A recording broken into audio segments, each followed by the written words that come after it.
Bonjour et bienvenue sur RCF. Nous nous retrouvons à 8h10 et ce matin, nous allons évoquer notre rapport à la police et à la question du maintien de l'ordre. Notre grande invitée est la présidente d'une association chrétienne qui milite pour l'abolition de la torture et de la peine de mort à travers le monde et qui depuis 2016, de façon plus explicite, renseigne et se mobilise contre les dérives policières dans notre pays. Bernadette Forand, bonjour. Bonjour à vous. Vous êtes la présidente de l'ACAT, l'Action des chrétiens pour l'abolition de la torture et de la peine de mort. Pourquoi vous retrouve-t-on aujourd'hui sur ce terrain des violences policières en France ? Eh bien, tout simplement parce que notre association s'est fondée sur l'article 5 de la Déclaration universelle des droits de l'homme, qui dit que nul ne sera soumis à la torture, mais cet article, il a un complément, ni à des peines ou traitements cruels, inhumains ou dégradants. Donc, en fait, en s'occupant de dénoncer des exactions d'où qu'elles viennent. On est dans notre mandat. Nous dénonçons ces exactions partout dans le monde. La moindre des choses, c'est de les dénoncer quand elles se produisent aussi chez nous. C'est un peu une question de crédibilité pour la CAT. Article 5, mais tout l'article 5. Bernadette Forand, depuis quelque temps, des vidéos tournent en boucle sur les réseaux sociaux et montrent ce qu'on va appeler des gestes violents de la part des forces de l'ordre à l'encontre des manifestants. La police est montrée du doigt. Alors, y a-t-il ces derniers temps une augmentation des violences policières ou sont-elles amplifiées par le téléphone portable et les réseaux sociaux ? Je pense que les réseaux sociaux ont une action très importante dans cette dénonciation. Alors, c'est toujours, j'allais dire, un peu à prendre avec des pincettes parce que on est dans une société où tout va très très vite, les téléphones portables, les réseaux sociaux, tout part tout de suite, y compris des informations non vérifiées. Et tout monte un peu. Aujourd'hui, on a un décompte de ces exactions ?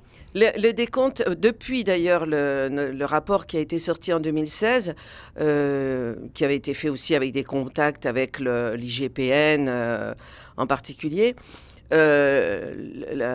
l'IGPN, l'Inspection générale de la police nationale, a davantage pris en compte un certain nombre de faits.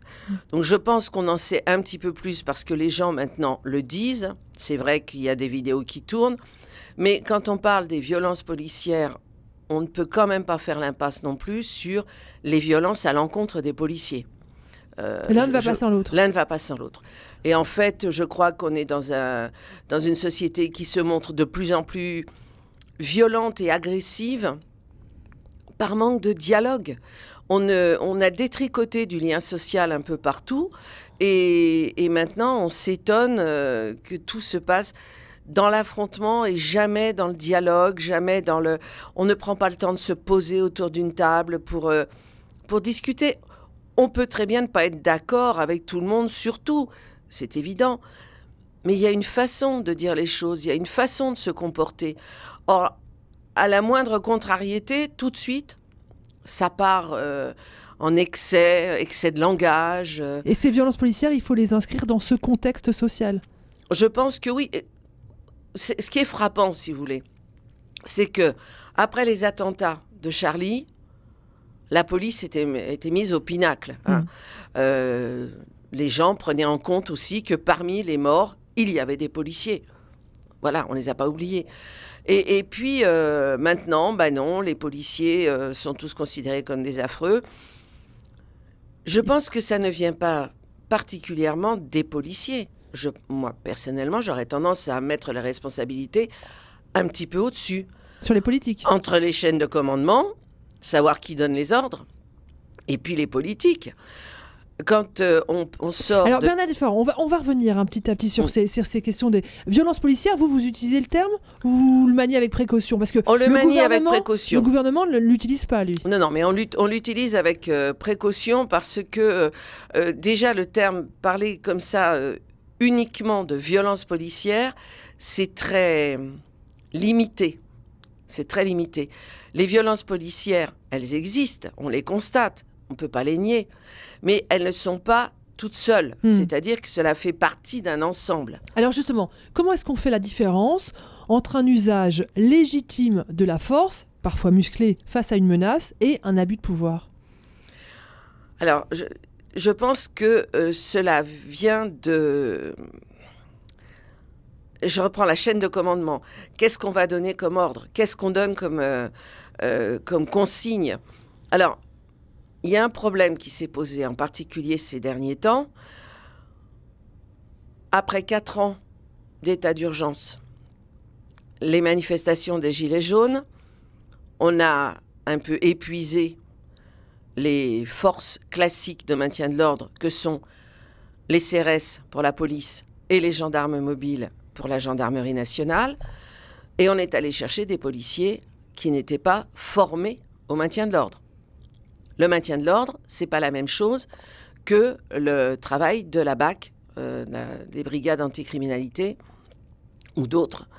Et on est allé chercher ces policiers qui, eux, sont formés à l'interpellation, mais pas à la mise à distance, comme les CRS ou les gendarmes mobiles.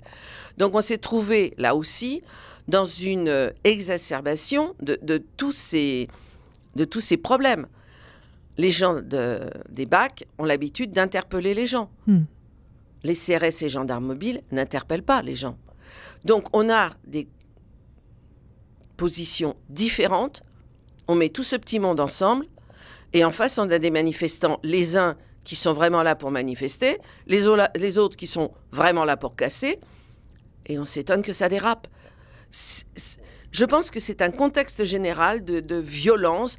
Il n'y a qu'à regarder le comportement même des automobilistes. À la moindre petite chose, ce sont des insultes, des comportements. C'est ça qui pose problème davantage. Il n'y a pas de prise de conscience, vraiment, des politiques. Parce que quand alors justement, depuis 15 jours, on a quand même un changement de ton de la part du chef de l'État, comme du ministre de l'Intérieur. Face à la multiplication de ces dérives, Emmanuel Macron a expliqué la plus grande déontologie. Le ministre de l'Intérieur a, lui, évoqué des croche-pieds à l'éthique. Il était temps ? Il serait peut-être temps, quand même, parce que depuis 1 an... C'est quand même un petit peu, j'allais dire, ils sont un peu lents à la détente, hein, là, pour le coup. Et il faut quand même que...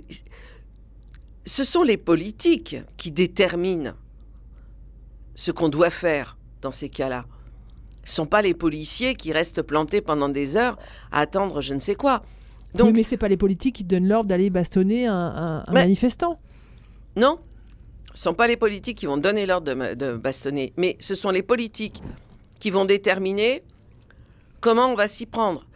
Enfin, avec les commandants de compagnie, par exemple, avec les chefs de la police ou de la gendarmerie. Mais il serait temps que, par exemple, mais là aussi, il y a des policiers qui ne jouent pas le jeu non plus, parce que pourquoi est-ce qu'on a des problèmes de suivi de ces violences policières et de suite judiciaire quand il y a un problème, parce qu'il y a quand même beaucoup de policiers qui ne portent pas leur numéro de matricule. Oui. Non, pas le matricule, le numéro d'identification de l'organisation. Et ça, ils ne le portent pas. Donc, voilà. Il y a d'ailleurs le directeur de la police nationale qui l'a rappelé dernièrement, mais voilà. Alors, Christophe Castaner a annoncé ce week-end l'interdiction des grenades Glyph 4. Glyph 4. La suppression de ces grenades, si j'ai bien compris le communiqué de votre association, la 4, c'est uniquement de la com ? Complètement. Complètement, parce que ces fameuses grenades lacrymogènes instantanées ne sont plus fabriquées depuis 2014. Donc là, on écoulait les stocks, en fait. Elles ne sont plus fabriquées. On ne l'a pas dit pourquoi elles n'étaient plus fabriquées. En fait, elles ne sont plus fabriquées parce qu'il y a eu un accident mortel avec ces fameuses grenades, soi-disant pas si dangereuses que ça, et un salarié de l'usine a été tué. Donc, le fabricant a dit « stop, on arrête ». Pourquoi ? Parce que dans ces grenades Glyph 4, il y a du TNT. Donc, c'est quand même un explosif puissant, même s'il n'y en a que quelques grammes, ça fait des dégâts. Alors, on nous explique que... alors, ça fait un moment que nous demandons le retrait de ces fameuses grenades. Donc là, vous devriez être satisfait ? Oui, enfin, bon... On savait déjà que c'était en bout de course et qu'on était dans l'écoulement des stocks, mais elles sont déjà remplacées. Elles sont déjà remplacées. Sans TNT, on nous dit, les nouvelles grenades. Oui, sauf qu'on n'a absolument aucune étude Et ces grenades sont indiquées comme étant des grenades assourdissantes et lacrymogènes, les GM2L, mais en fait, on n'a pas d'études là-dessus. Nous, ce qu'on voudrait, d'une part, c'est que les grenades, tout ce qui est explosif comme ça, soit retiré. On n'a pas besoin de ça. On est les seuls à utiliser, en France, les seuls à utiliser ce genre d'armement. Ce sont des armes de guerre. Bon, alors si le maintien de l'ordre dans notre pays consiste à utiliser des armes de guerre, on a un problème quand même, on a un vrai souci. Il y a un autre maintien de l'ordre qui serait possible en France ? On pourrait peut-être voir un peu comment ça se passe chez nos voisins. Ça se passe mieux ? On est déjà, nous, les seuls à utiliser des grenades de ce type-là. Il y a quand même un souci. On n'est pas assez malin pour se débrouiller autrement. Et ça ne veut pas dire qu'il n'y a pas eu des émeutes, des manifestations violentes en Allemagne, en Grande-Bretagne. On a quand même vu comment ça se passait en Grande-Bretagne quand il y avait le hooliganisme en pleine expansion, ou les contre-sommets à Hambourg, ou des choses comme ça. Mais on n'a pas cette espèce surenchère. Voilà, et puis de trouver quasiment normal que ça se passe mal. Mais non, c'est pas normal. Il faut réfléchir, se poser les questions, et se poser les vraies questions. Par exemple, où y a-t-il une étude sur l'effet des gaz lacrymogènes sur les personnes ? On a constaté qu'il y avait eu énormément de grenades lacrymogènes qui avaient été balancées tous azimuts dans Paris. Quel est l'impact sur la santé des riverains, des manifestants, mais aussi des policiers, qui sont exposés aussi pendant des heures à ces grenades lacrymogènes ? On n'a aucune étude. On n'a pas ce travail qui est fait. Et c'est quand même grave d'utiliser des armes soi-disant non létales. Bernadette Ferrand, est-ce que ce gouvernement a une responsabilité particulière ou ça remonte à plus loin ? Moi, je pense que ça remonte à plusieurs années où il y a eu c'est un ensemble par rapport à la police. C'est-à-dire qu'il y a une perte de confiance de la population envers sa police. Et je pense que ça remonte à plus de 10 ans maintenant, lorsqu'on a commencé à fermer tout ce qui était commissariat de proximité, poste de police dans les cités. À partir du moment où la seule présence policière dans des lieux sensibles se résume à la BAC, automatiquement, on n'a plus de liens de proximité avec les policiers. Donc il n'y a plus d'explications, on discute plus, on tape. Le lien police-nation est mis à mal. Il est absolument mis à mal. Le fossé se creuse et c'est là la responsabilité de nos politiques. Il est là le problème. Vous, à la CAT, depuis que vous travaillez sur ces questions-là, vous avez eu des contacts avec la police que vous Ah oui. Et qu'est-ce qu'ils disent de ce constat C'est-à-dire que vous avez, dans le dernier numéro de notre revue, vous pourrez voir l'interview d'un policier qui, lui, essaye de réfléchir à une autre façon de faire son métier. De ne pas simplement être dans cette optique répressive. C'est le dialogue qui va nous permettre de nous en sortir.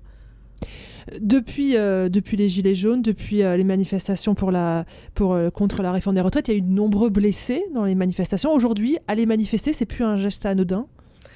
Non, et puis le problème, c'est que finalement, chacun se pose la question de savoir est-ce qu'on tente le coup ou pas, quoi. Ce qui veut dire qu'on est en train de rétrécir nos libertés. Il y a une érosion des libertés en France, vous le pensez ? Ça dépend lesquelles. Mais sur la liberté de manifester, oui, il y a un vrai souci. Et la question qu'on se pose, mais dans quel but ? Dans quel but ? Quel est le but de ce gouvernement ?